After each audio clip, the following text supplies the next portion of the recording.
I know way too many people, unfortunately, who blame their own unhappiness on their significant other.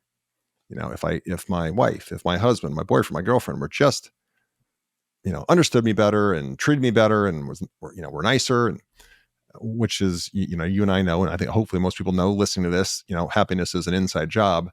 But darn it, if a lot of people don't blame their significant other for so many of their troubles. First question is, why is that? And two, how do they break that habit and that pattern? I think we just get away with blaming other people, and no one ever pulls us up. And Mm, uh, so, if what we get away with, we continue to do, and then we convince ourselves that it's not our fault.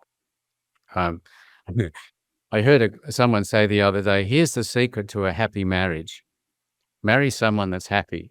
And and there's a lot to that, yeah, because you can't make someone else happy.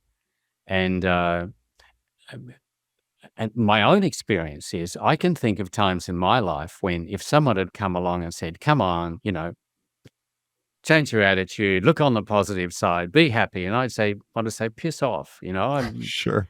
I'm just not ready, and I don't want to. And we need to respect that someone else may not be ready to be happy. At the same time, sometimes we need to say, "You're not ready to be happy, and I'm not ready to be in a relationship with someone who is choosing to be unhappy for the rest of their life." And so, with all due respect, we've got different priorities, and Yeah. this is not going to work.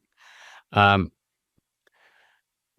so here's one of the essential things that I think can help our relationships with the people that we love, and the people that we work with, and that is that we never really understand what other people have been through. Mm, Very often, I play tennis. I told this story in Bouncing Back. I play tennis with this guy called Ted, and he's in real estate. He seems like bulletproof, and he's always making fun of people, and he's making fun of you on the tennis court. Ah, here comes another double fault, and he'll shout out from the other end of the court, "You need a personality transplant." And you think this guy, nothing worries him. yeah. And in a quiet moment, about a year ago, he said to me, he said, "My life is a nightmare." He said, "There's not a day goes by that I don't worry that I've done the wrong thing, said the wrong thing." He said, "My life is hell." And I thought, of all people I know, not you, surely not you. And here is the thing. There's people that we work with, and people that we even live with, who are tortured. There are you take any group of managers or any group of people in a company in which you work, and you've got people who grew up feeling that they were unlovable, being told by their parents that they were useless, people who grew up thinking that they've somehow got to prove something. And we've got other people that, they've got a shocking secret that they're broke and they don't know how they're going to make it through the next week. And we look at them and we think, these people are impossible or they're unreasonable. And yet, if we could get an insight into what they're dealing with on a daily basis, the question is not, why are some people so difficult or even miserable or awkward? The question is, how do some people even survive? And if we can remind ourselves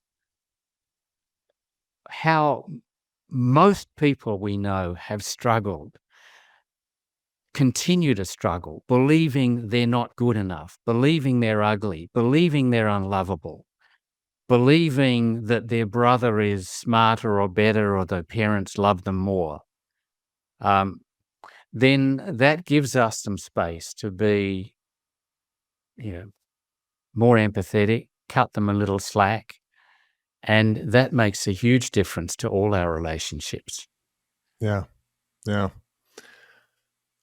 There's some parable or I don't know, anecdote about a village. They come together in a circle and they're all allowed to, they've got their big problem in a bag and they throw it in the middle, and everyone is allowed to pick somebody else's problem to leave with and take it back home. But after they look at all those problems, every single person reaches back into the middle and pulls their own problem back, because they've Yeah. now seen what everyone else is dealing with that we just don't talk about. And I just think that's so true that we get lost in our own head when everybody's got something, that could to you could be a much bigger burden than they've allowed it to be to them.